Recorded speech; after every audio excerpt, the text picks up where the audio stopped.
President Donald Trump over the weekend authorized the military to use full force, as he describes it, in Oregon, as the National Guard and the military being sent out under the protective principle to protect federal buildings. In Chicago, videos of federal law enforcement walking down the street, one comical one where they struggled to catch a bike delivery guy. I don't get what that's all about. Is going viral. And in these videos in Chicago, you can see people thanking the federal law enforcement officers who are walking down the street. It's pretty crazy to see. But things are getting pretty crazy. Dare I say it, my friends? Civil war. I don't know if that's the right thing to say, but what I can say in Oregon, the state is suing Donald Trump, asserting authority over the National Guard, saying Trump can't do this. And liberals are arguing that Trump is violating the law and the military is violating posse comitatus by coming out to enforce domestic laws. Now, the Trump administration is arguing under the protective principle. That is, the military can be sent out not to enforce domestic law. That would violate posse comitatus, but to protect federal buildings and supplement local federal authorities that have the authority to actually enforce domestic law. Now, the problem we have is there is a battle happening over who actually has authority over the National Guard, with Gavin Newsom saying that all law enforcement must take their masks off. The federal government now telling them disregard that law. Now, that goes into effect January 1st, 2026. You've got California asserting authority over the National Guard in California. Trump suing back and saying, no, I do. And now Oregon is doing the same thing. So that with Illinois to be next in line, I'm sorry. I don't know what to tell you guys, but we are at this very interesting crossroads. And I've been doing a lot of reading about the French Revolution, the Spanish Revolution, the U.S. Civil War. More importantly, reading more about Bleeding Kansas. And for those that are not familiar, this was the 7-year period before the start of the Civil War, which was basically a civil war was going on. And it's terrifying. Pro-slavery, anti-slavery forces fighting in Kansas and other territories. Notably, you had the raid on Harper's Ferry Armory by John Brown and his gang. And these stories are absolutely insane.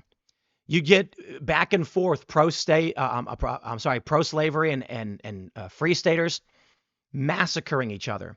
People being dragged from their homes and executed in the middle of the night. Assassinations, as well as news organizations being burnt to the ground. The question we have to ask ourselves when we're looking at news like this, how far are any of these governors and states willing to go? But you need to understand, as many people are going to come out and be like, Tim, there's no way that they're going to want to risk anything against Donald Trump. I've had people tell me, Tim, Gavin Newsom is not going to enforce his mask law on ICE. Okay. It's not about whether Gavin Newsom wants to. It's about whether or not he has to maintain political power, and whether or not if he does or doesn't, what's the outcome? In situations like this, you know what you're going to find? Gavin Newsom likes being governor. The population of California wants him to resist. Democrats are saying the same thing Republicans are. While we sit here and say, why won't they actually start arresting people? Democrats are saying the exact same thing, despite the fact that they did arrest Trump's lawyers, his associates, Trump himself. What we end up hearing from these liberal personalities is that Democrats are playing with their hands tied behind their back, and they believe it. You know what they do? They've got these roving bands of terrorists like Antifa that they defend, protect, and fund through NGOs, through, in Kamala Harris's circumstances, direct solicitation of support. And then they pretend like they're not doing it. So this is what it comes down to. My friends, comment below. Let me know what you think. Do you think Gavin Newsom is going to take this to the end? Meaning he will fight for control until the bitter end. Again, my opinion, many people want to believe that sooner or later someone quits the game of chicken as we're heading towards each other. No, I think Gavin Newsom is going to say, my base demands it. The Democrats demand it. I'm not going to back down. This dude's trying to run for president 2028. He's going on TV and saying there's not going to be elections. So I think we know where this is headed. But I could be wrong. Maybe it turns out that Trump slams the iron fist on the table and the Democrats drop to their knees. I don't think that's what's going to happen. I think we're very much looking forward. We are looking at a circumstance where the Democrats actually try taking action against ICE. I think they're basically already doing it. Well, let's read the story from Politico. I'll give you the quick context. Trump says he's authorizing military to use full force in Portland. The president wrote on Truth Social that he's directing the Defense Department to send troops to Oregon. At the request of Secretary of Homeland Security Kristi Noem, I am directing Secretary of War Pete Hegseth to provide all necessary troops to protect war-ravaged Portland and any of our ICE facilities under siege from attack by Antifa and other domestic terrorists. Further details about the president's actions were not immediately clear, including what legal authority the president would rely on to authorize full force of the military in Oregon. I would just like to stress the implication of full force is that they're going to shoot and kill people. Full? What else could it imply?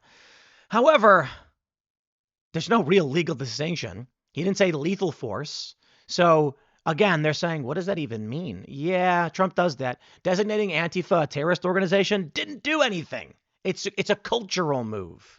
There's no legal distinction for domestic terror groups. That's the point that I was making every year, basically.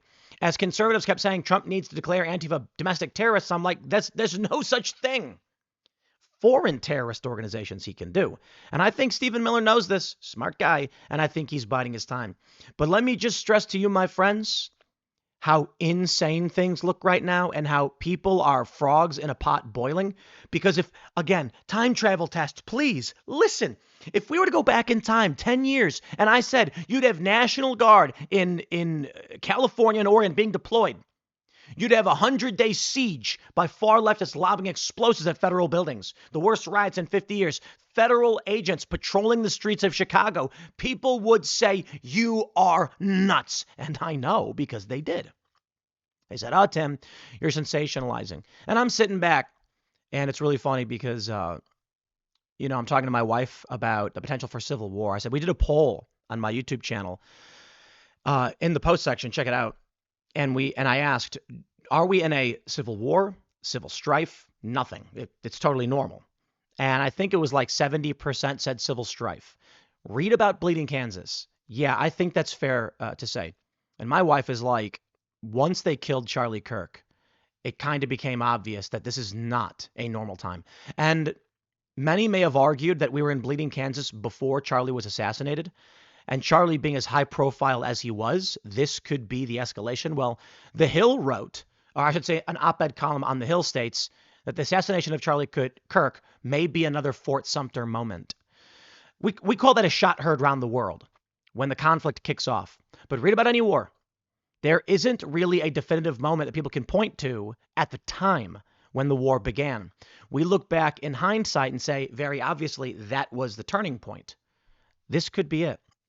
Now on to Trump's authorization for the use of full force. The important thing to understand is that under the protective principle, which the executive branch, I'm going to cite Brookings, okay? These are Democrats. What's the president's legal basis for sending National Guard troops to D.C. streets? The president can call out state National Guards to combat insurrections, domestic violence, invasions, natural disasters. But in California, President Trump federalized guard troops under the protective principle, an inferred theory the executive branch has advanced for several decades. It says the federal government is obligated to protect U.S. states against invasion by other U.S. states. So what happens when one state governor sends their National Guard to another without that governor's permission? Interesting. Here's the reality. For decades, the executive branch has said, we're not enforcing the law, but we can deploy military to protect federal buildings. That means they're not going to arrest anybody. They're going to stand outside and they're going to respond in kind when they are attacked to the degree that they're allowed to defend themselves, which is same as probably cops, truncheons, maybe pepper balls, probably not even that far. I think the general idea of Trump's deploying of the National Guard and the Marines is deterrent. What we end up getting under the protective principle, the federal agents are now supplemented. And if you got a problem with it, I guess you got to sue because it's been going on for decades. Now, Oregon is suing Trump over the plans to deploy troops. The National Guard will be deployed to Portland, Oregon for the next 2 months following an order by Trump. At least 200 National Guard members will be deployed to the city to protect federal property where protests are occurring or likely to occur, according to a memo sent by U.S. Defense Secretary Pete Hegseth on Sunday. Trump on Saturday said he'd authorized the use of full force if needed. Now they're suing, saying, let me read. The lawsuit filed on Sunday by Oregon Attorney General Dan Rayfield called the move provocative and arbitrary and said it threatens to undermine public safety by inciting a public outcry. Now, some have pointed out the rather worrying issue at this press conference is that when the Portland mayor held a press conference, there was a high-ranking member of the National Guard standing alongside him. Where do we go, my friends? Here's a video that's going pretty viral. Let me zoom in here. Dylan Blaha for Congress. I pointed out this guy's video where he calls for people to defy Trump's orders. And I heard vets just say, wow, he'll end up in Leavenworth soon. Well, I don't know if I don't think he's active duty. He's a U.S. Army veteran. And he's calling on military to defy Trump's orders. And let me stress, protective principle is legal and lawful. It has been asserted for decades. You may argue it is illegal, but it's not been adjudicated, nor is it prohibited by the Constitution, in which case the real issue is it's asserted, unchallenged, sue over it, and then we can get the precedent set by the Supreme Court. In the meantime, Trump can do this. It has been done before, will likely be done again. My name is Captain Dylan Blaha, and this message is for all U.S. military service members, especially every general and admiral meeting with Pete Hegseth on Tuesday. I'm a 13-year U.S. Army veteran who served in Afghanistan and wrote war plans while stationed at U.S. Army Europe. This morning, Donald Trump directed Pete Hegseth to deploy the U.S. military to Portland, Oregon. This is the latest illegal attempt to normalize the use of the military in U.S. cities. He authorized the military to use, quote, full force. This is authoritarianism. It's not, but continue. This is fascism. The U.S. It's not, but sure, go on. military is not a law enforcement force, and all federalized service members must abide by the Posse Comitatus Act. All members of the United States military must disobey illegal orders. I was just following orders is not a valid defense against war crimes. Grow a spine and stand up for your fellow Americans. Otherwise, you are complicit in this fascist takeover. Okay, so this is we're running out of time. We're running out of time. Okay, sure, I get it. You see what he did here? This is what the left has been doing for some time.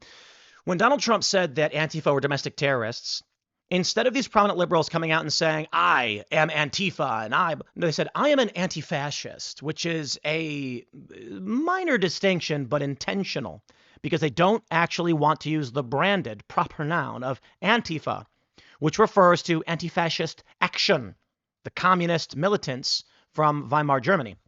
No, they want to just say, I oppose fascism. Well, that's very different. And you see they're playing the semantic game. Now, this fella right here, we know what his intent is. When he says, you must disobey illegal orders, you must abide by Posse Comitatus, the U.S. military is not a law enforcement force, and then he says, under threat of criminal prosecution, just following orders is not an excuse for committing war crimes. We get his intent. If he were to come out and say explicitly, defy Trump or we will punish you, he's going to get in trouble. So he's saying you have to abide by Posse Comitatus. Well, that's true. It's the law. And you must disobey illegal orders. Correct also, yes. And just following orders is not an excuse. Yes, I understand. Combine those things in this context. I am done playing these stupid games with these people, and I hope you are too. Using semantic manipulation ain't convincing anybody. Guys, you know what really irks me? Running a business is how many people think that contracts are like magical death deals. Mortgages. That's what it means, actually. Did you know that? Mortgage. Death deal. I think that's what it means. But yeah, something like that. Okay. You always hear these jokes about how contracts are so definitive and you're ironclad. Now I'm watching that Netflix show where the lady is like, she appears in it. They make a fake TV show about her. And then her lawyer's like, I'm sorry, this contract is ironclad. We can't do anything about it. Let me tell you guys, let's say someone signed a contract with you. You had a deal and you were like, hey, I'll give you $1,000 per month for, this, like, let's say you have a contract for work or something. And then in that contract at the bottom, it says you also sign over power of attorney to your, the contracting company. All right. And then one day the guy you're working for says, oh, by the way, I'm taking control of your assets. You give me power of attorney. You'd be like, what? Do you know what's going to happen? No one is going to uphold that contract. It's not going to be found. No one's going to, they're going to laugh at you. And in the event it actually made it to court, because it probably, like, they'd probably throw the contract out instantly. The judge would be like, summary, boom, I'm not wasting my time on this. Imagine a company being like, he signed it. It's in there. That's what it says. The judge is going to be like, are you joking? No one's signing over their power. Get out of here. Gone. Not to mention, even outside of that, human laws are just ideas that we share, okay? And it's culture and it's confidence. This is how countries break down. It's how they get built up. The physical laws are what restrict us. So this guy is playing a stupid game because he's like, you're all retarded. We know exactly what he's saying. He is calling on the National Guard to defy Donald Trump and disregard his orders. His orders are legal and lawful. The implication is what he's doing is not legal. You will be punished for it. He's trying to threaten and terrify troops into disobeying Trump, where he can go, hey, look, I just said things that were true. But what matters is the intent. And I am done playing these stupid games. I've talked about it quite a bit, the Tweedledee Tweedledum death threats. I don't care anymore. Lock them up. A society like this cannot function. You cannot have dudes running for Congress, Dylan Blaha, 13-year veteran of the Army, telling people to disobey the president's orders. You can't. Well, what do? Do you arrest them? You tell me. Because you can't let them just do this. You can't let veterans go out and start instructing other people to start disobeying lawful orders from the commander-in-chief, because they will. After Luigi Mangione, who's accused of killing that guy, allegedly killed that guy. See, I'm being careful here. He's still in court. He's not proven guilty. The left celebrated. Not every single one, but leftists celebrated. And we all warned that this would lead to an escalation of assassinations, that you were creating assassination culture, that you were going to get copycats. About 9 or 10 months later, I think it's 10 months later or so, Charlie Kirk is assassinated, and every single liberal cheers. And I understand that to varying degrees. These centrist types who are like, they're not celebrating Tip, they're just insulting Charlie Kirk. I said AOC celebrated his death because she went onto the floor of the House and then used all of her time to just insult, smear, and lie about Charlie Kirk. And I'm like, okay, listen, that's celebration. No, she didn't lift up her arms and go, woo. Shut up. I'm not playing these stupid games anymore. We get what she was doing. She was taking a victory lap. The man had just died. She's taking a victory lap. I'm done with this. So you get two people, one guy's on the street corner, and he goes, fascists need to all be killed right now. Just all fascists. They need to die. And I didn't create an imminent threat. All I said was that my opinion is that fascists are bad.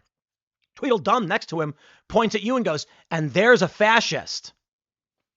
And then we're supposed to be like, neither of those individual statements are a death threat. I say, no, these people are working in concert. I'm done.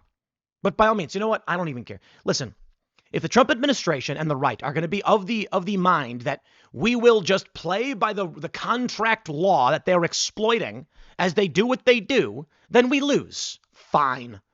I'm going to go live. I used to say a van down by the river, a shipping container buried underground down by the river, because that's what we're going to be using after these psycho commies start rounding people up.